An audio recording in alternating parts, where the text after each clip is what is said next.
j'apprends par la pratique le C++, variable, saisie et affichage de données.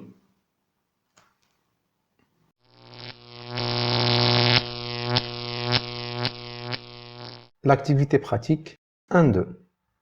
On vous demande d'écrire un programme permettant de saisir un caractère, puis afficher son code ASCII.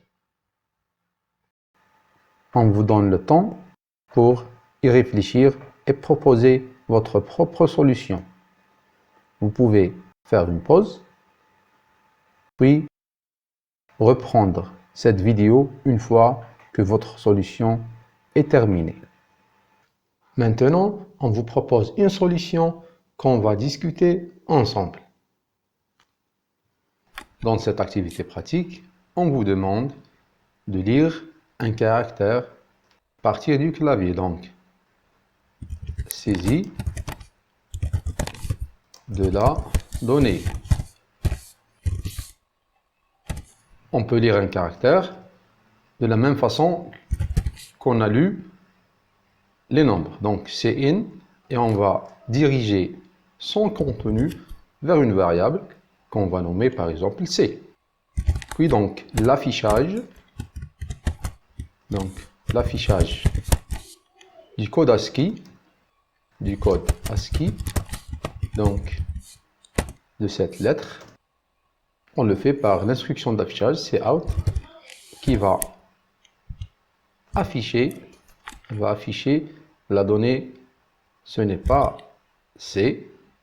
On va d'abord afficher C. Et on va ajouter une autre instruction ici pour afficher le code ASCII.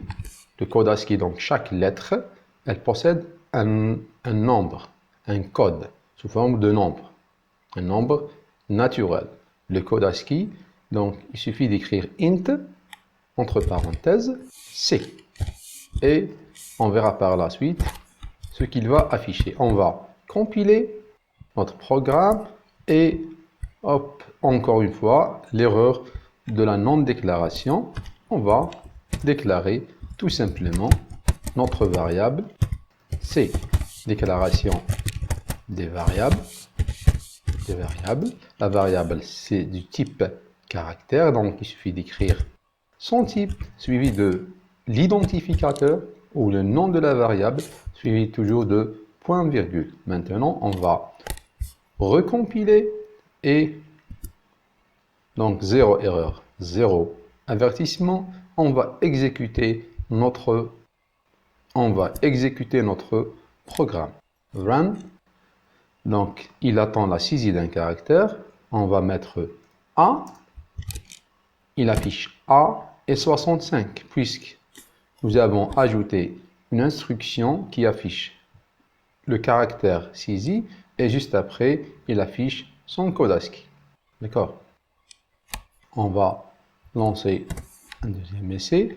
Pour le B majuscule, ça sera 66. Donc, ça sera une suite. Pour le C majuscule, il doit afficher 67.